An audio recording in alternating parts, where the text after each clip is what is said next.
So right behind me you can see the world famous Blackpool Pleasure Beach and its iconic skyline. That skyline, however, is going to change forever in the next few months as construction work on the new ride Avictus, a huge Intamin Gyro Swing, takes place over the closed season.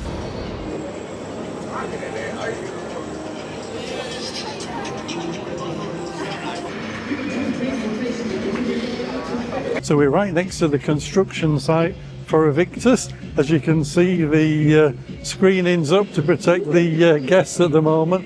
Currently all the groundwork's been completed. Lots of concrete footings being installed. In fact, this morning as I arrived there was more rebar being delivered, and yeah, it's progressing well. The ride's construction is mainly going to take place through the closed season, and obviously the weather is a lot less predictable during that period, so there's a lot of effort going into all the groundwork and the prep ready for the ride's arrival and construction through the winter.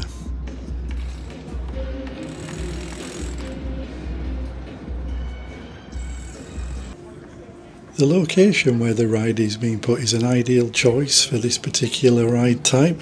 Not only is it going to dramatically change the skyline and attract new visitors, but it makes much better use of what was formerly a car parking space and then a slightly run down building that had been turned into just an amusement arcade. There's no official news about the opening date for River Caves. We know it's been reimagined and more than likely going to be tied in with the theming of Avictus, but that's more likely to follow in 2027 to sort of like spread out the excitement and regenerate this area. It's quite interesting to see that the base of the ride for the actual four legs that are going to hold the actual frame for the swinging pendulum, they're actually right over where the bowlerdrome was. So it's not in the middle of that section, it's not in the car park bit. So interesting to see how close that is and the views that you'll get in the ramp between River Caves and Avictus. And it's still to be seen how closely themed and linked River Caves is going to be when that reopens after its reimagining. I've just had a ride on the big one, an aerial view of the construction site, and there's some really substantial footers going in for the ride. It looks like the actual queue area is going to be down near where FY4 is. For those of you not familiar, that's the bit near the fountains where there's actually the drinks and food and beverage outlets.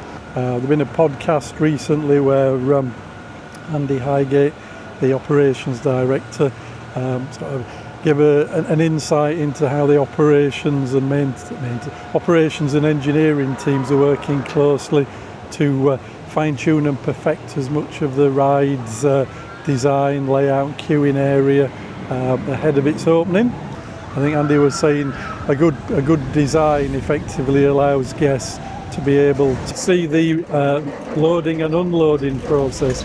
So when it actually comes to riders getting on the ride themselves, they're familiar with the operations and what to do. That speeds up throughput. So yeah, lots of things like that being considered. I think most people are interested to see the backstory and the theming. It was said that Amanda Thompson's been personally working on, the story and the whole immersion of the ride and the theming. It's also going to have its own unique soundtrack, so looking forward to that as well. So it's very unusual for Watson Road to be closed off.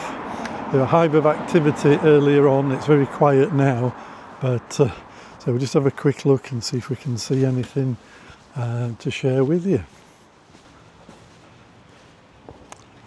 So at the moment this is the access for all the heavy machinery getting in and out, and no doubt this may be part of the route for getting the new ride into location. Either that or they're going to have to crane it over the top or something. To be honest, I think it's probably going to have to come through these gates.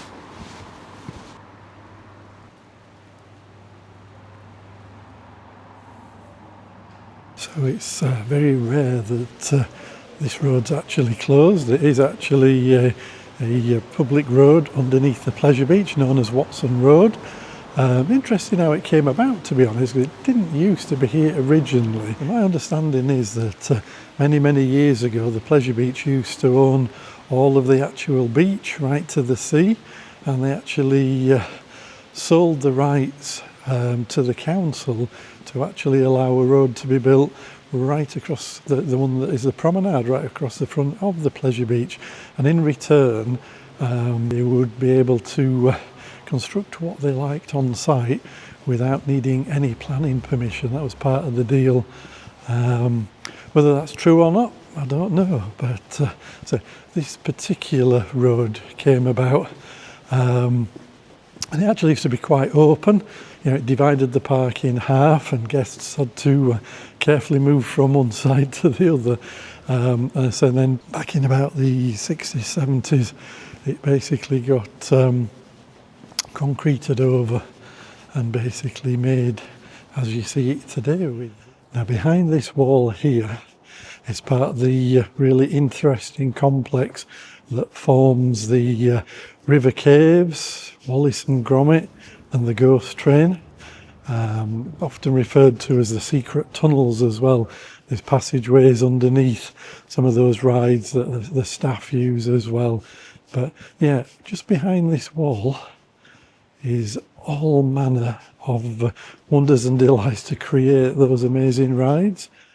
Well, that wraps up today's Avictus construction update video. Hope you've enjoyed it. My name's Mark, and I'll see you in the next video.